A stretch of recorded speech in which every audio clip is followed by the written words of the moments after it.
News 18 India।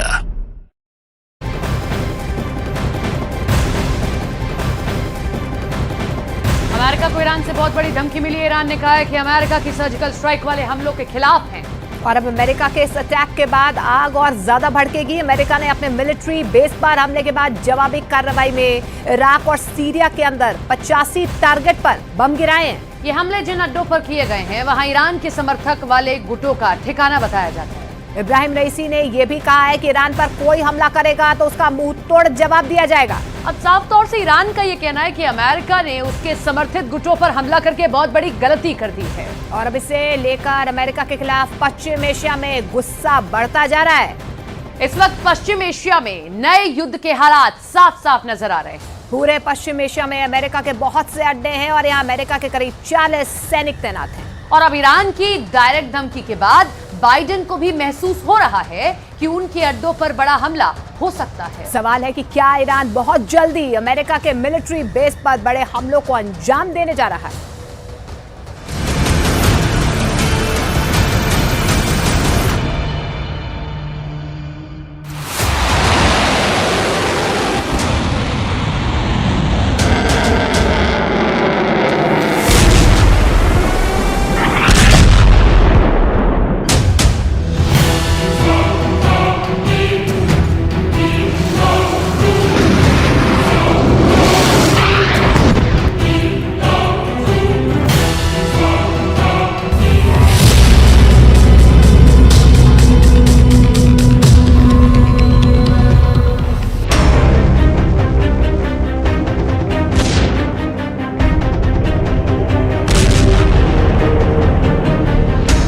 इस वक्त पश्चिमी एशिया में 2 वॉर जोन बने हुए हैं और तीसरा बनाने की पूरी कोशिश जारी है। पहला गाजा है, जहां इजराइल करीब 4 महीने से 24 घंटे बमबारी कर रहा है। इन हमलों में 26,000 से ज्यादा लोगों की मौत हो चुकी है। इनमें बच्चे और महिलाओं की तादाद आधी से भी ज्यादा है। अब तक करीब 64,000 लोग घायल हैं। दूसरा वॉर जोन है लाल सागर, यानी यमन और अफ्रीका के बीच वो समुद्री गलियारा जहां इस वक्त इजराइल और अमेरिका के जहाजों पर हमले हो रहे हैं। यमन के हूती विद्रोहियों ने अमेरिका और इजराइल के हर जहाज को तब तक टारगेट करने की धमकी दी है जब तक इजराइल गाजा पर बमबारी नहीं रोकता है। तीसरा वॉर जोन ईरान और अमेरिका के बीच बनता हुआ नजर आ रहा है, लेकिन सवाल है कि ये लड़ाई ईरान हमले के साथ शुरू होगी।